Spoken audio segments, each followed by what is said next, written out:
พิจารณามาเสนอเมนตื้มฝันอยู่แล้วส่วนว่าสิเรื่องสิเป็นแนวไหนนั้นขอเชิญทุกท่านติดตามรับฟังได้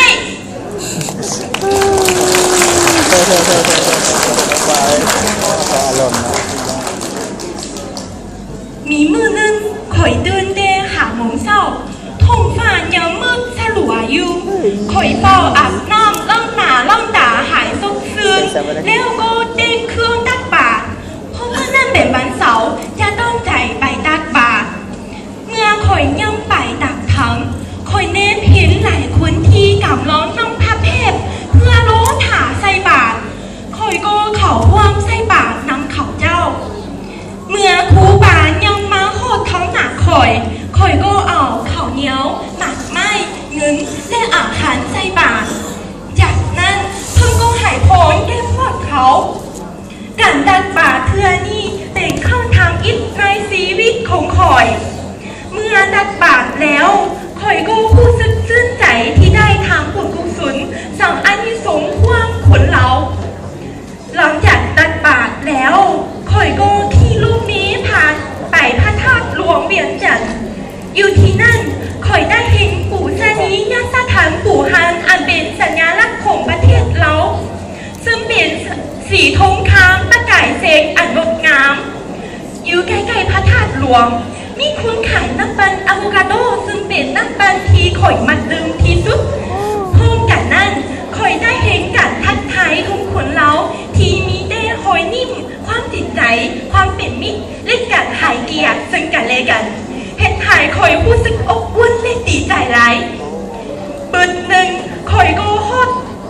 บึดหนึ่งข่อยก็เห็นภาพกลุ่มตอนเอ็นน้องสมบิวจิบเบียยูเข้มของอีกด้านหนึ่งของของสร้างจะเห็นภูผาบาดงเลียดตามสายน้ำในทุกๆนาทีจะเห็นภาพย้อโค้งเส้นสุดท้ายของตาเวทีสะท้อนกับหน้านั่งและนิดและยับก้นลับหายไปความมืดจะรัวได้เข้ามาเพียงทีผู้คนล่องไหลมาเที่ยวสงตลาดมืดทุกท่านมีการวางขายสินค้านาชนิดซึ่งแสดงให้เขาเห็นถึงเสน่ห์ของตลาดมืดเข้มของนี่อาจเป็นสาเหตุหนึ่งที่เฮ็ดขายคุณต้องประเทศเขามาเที่ยวเราไร้เขื่อนกลิลิเสี่ยวมงปุ๊บจัดขวาโบนอนตับนั่งหูเฮ็ดขายคอยสะดุ้งตื่นถ้าเอ้ยเพียงได้ความฝันคอยยังพืชเพื่อนกับการท่องเที่ยวอยู่โบอยากเตือนเลยเมื่อเจ้าคำสุภาษิตหญิงตดหนึ่งว่ากับเวียนคิดถึงสิ่งใดกับคืนก็ฝันถึงสิ่งนั้นคอยคิดมาคอยลงฮัดประเทศเราแล้วมีบางคนเคยถามคอยมาประเทศเราถูกบอแต่ก่อนคอยคงตอบว่าแม่ประเทศเราถูกไหลบอกเขตยังมีเด็กน้อยหลายคนที่ด้อยโอกาสมีถนนหลายเส้นยังธุรกันดารอยู่แต่ตอนนี้คอยตอบได้เลยว่าประเทศเราโบได้ทุกเลยเพียงแต่คำว่าทุกอยู่ที่มุมมองของแต่ละคนพอถามโบเคยเห็นผู้ภาพทิวทัศน์ที่สวยสดงดงามประชาชนเราที่มีความเอื้อเฟื้อเพและความงามหลายสิ่งก็จะโบคู่เลยว่าเขาเจ้ามีความสุขในตนเอง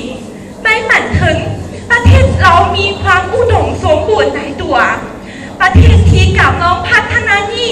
ยังต้องการคอยต้องการทันต้องการประชาชนทุกคนเพื่อส่องสาประเทศชาติและรักษาบวนเสื้อของเราอันดีงามให้มั่งคั่งและยืนยงขอขอบใจ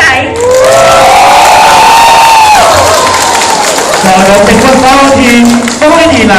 เชื่อเลยว่าผู้ชมที่อยู่ในที่นี่เนาะคงจะเห็นภาพที่เราได้พรรณนาได้เล่าออกมาอย่างแน่นอนเลยขณะพิธีกรทั้งสองที่นั่งอยู่ข้างเวทียังรู้สึกสะท้านไปถึงหัวใจเลยเนาะในตอนนี้เป็นแล้วต่อไปก็เป็นการตอบคำถามเนาะได้คำถามข้อที่ได้คำถามข้อที่5คำถามข้อที่5เราถามด้วยน้ำกันเนาะตั้งสติให้ดีตั้งใจฟังคำถามเจ้าคำถามข้อที่5มีอยู่ว่า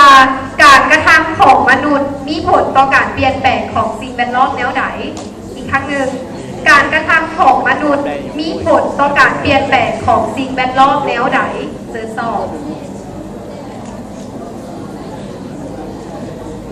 ขอบใจสำหรับคำถามเป็นคำถามที่ดีไร